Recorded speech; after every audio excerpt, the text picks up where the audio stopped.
compañeros de Red MMT y seguidores.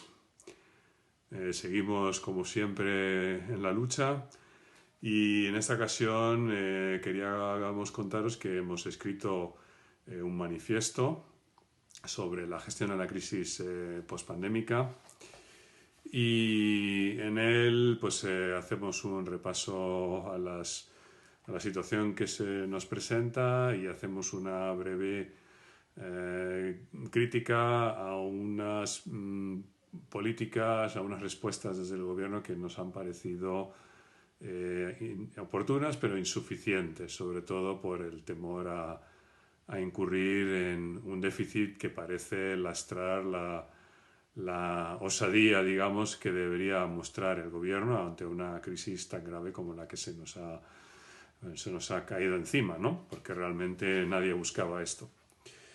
Os vamos a leer varios miembros de la asociación algunos de los puntos de este manifiesto.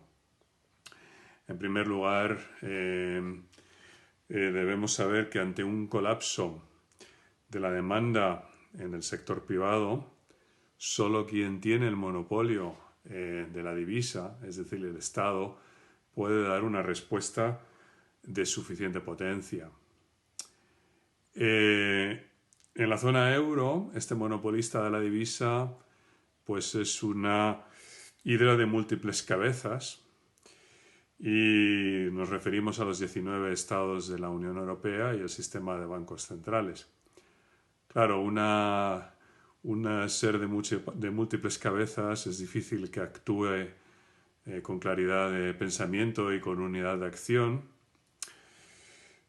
Sin embargo, debemos aprovechar el estado de confusión en el que se encuentra el ser monstruoso y pues aprovechar la oportunidad para actuar con decisión. Y por eso instamos al gobierno para que actúe con osadía si no quiere que nuestro país se vuelva a hundir en una segunda gran depresión. En lo que llevamos de siglo sería la segunda. Si no actuamos con decisión, corremos el riesgo de que el gobierno le regale el poder a una derecha de tradición autoritaria, cicatera y neoliberal. Por eso le proponemos al gobierno 5 líneas de actuación. La primera línea de actuación que se propone desde Red MMT es que deben iniciarse los trámites parlamentarios para desechar todo el entramado institucional de reglas arbitrarias, inaplicables y lesivas que incapacitan al Estado para dar la respuesta proporcionada que exige la crisis pospandémica. Las políticas de austeridad se han demostrado inútiles y costosas. Lejos de preparar a nuestro Estado ante la siguiente depresión, han aumentado los costes de la pandemia al erosionar la capacidad de nuestro sistema sanitario de responder al reto planteado por el COVID-19. El concepto de que un Estado puede ahorrar como si fuera un hogar es engañoso. El gasto no ejecutado por el Gobierno no crea fondos disponibles para gastos futuros. Un Estado prepara a la sociedad para cualquier eventualidad, invirtiendo en sus infraestructuras y manteniendo sus servicios públicos en óptimas condiciones de funcionamiento. La Ley Orgánica de Estabilidad Presupuestaria y Sostenibilidad Financiera debe ser derogada. La Agencia Independiente de Responsabilidad Fiscal disuelta. La reforma del artículo 135 de la Constitución revertida.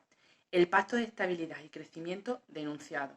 Y los tratados de la Unión Europea que exigen austeridad denunciados, pues no somos una colonia, sino un Estado soberano, social y democrático, signatario de los mismos. Hay que aceptar que el gasto público neto de impuestos debe crecer cuanto sea necesario hasta recuperar el pleno empleo.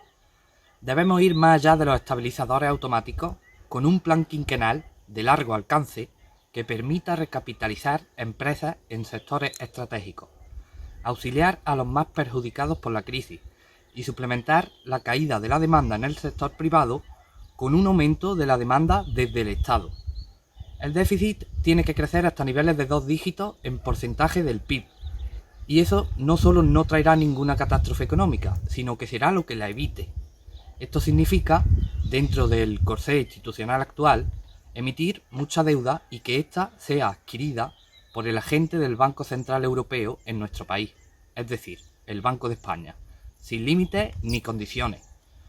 Pero no basta con gastar de cualquier manera, sino que hay que dirigir y orientar las políticas fiscales de manera que las personas más necesitadas, las regiones de la España vaciada, los sectores con mayor potencial de multiplicación del gasto y del empleo sean los principales destinatarios de este gasto.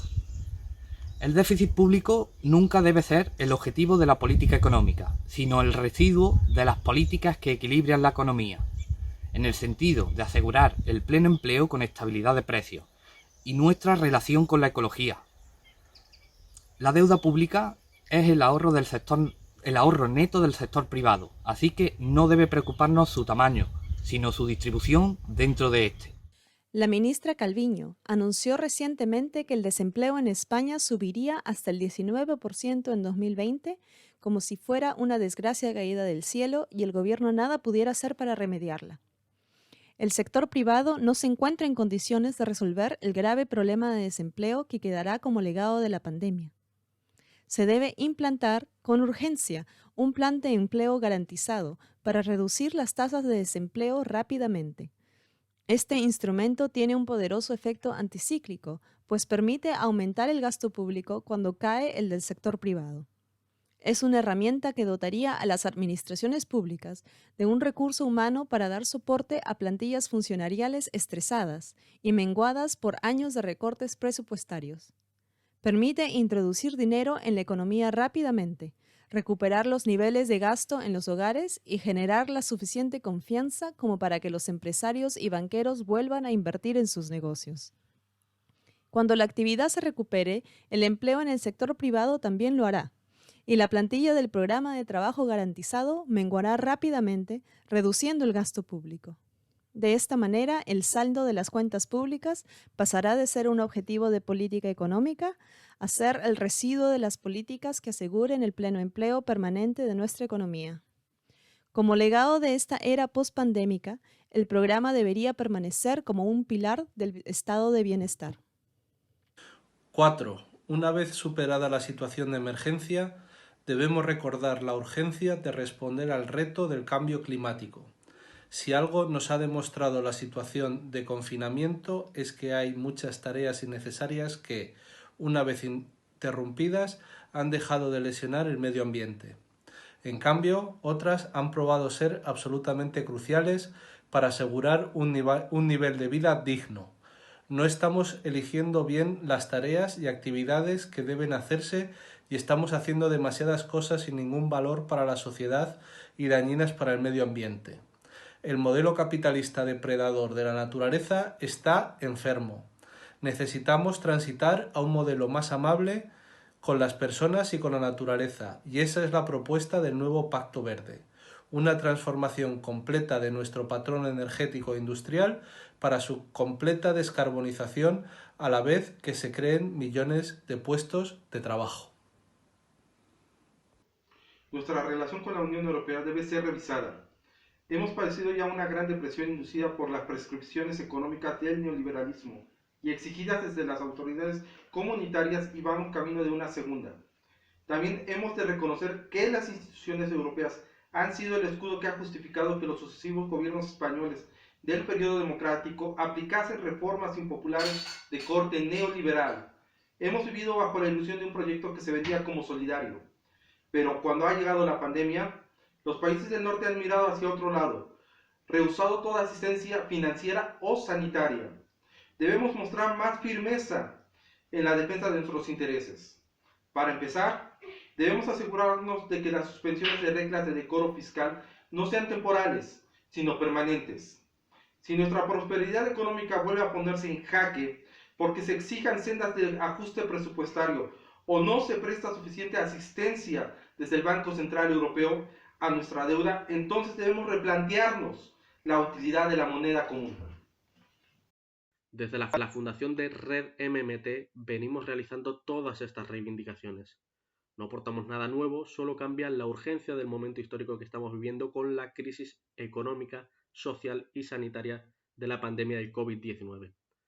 Los recursos financieros no son un problema siempre y cuando haya un banco central dispuesto a comprometerse con los estados, a coordinar y a acomodar la política monetaria a la política fiscal. La asignación de recursos reales surgida de contratar trabajadores desempleados en empleos decentes reducirá los costes relacionados con la salud mental, la salud física, la exclusión social, la delincuencia, suicidio, vicios como la drogadicción, el alcohol o la ludopatía y la desestructuración familiar que muchos de estos vicios y efectos pues conlleva. Estos problemas sociales tienen altos costes económicos y tienen claramente mayor incidencia en comunidades con una alta prevalencia de desempleo a largo plazo. En las comunidades más desiguales se contagia más rápido y se extiende más. El desempleo no es una cuestión meramente individual, sino que es una cuestión social, una incertidumbre que afecta a toda la clase trabajadora.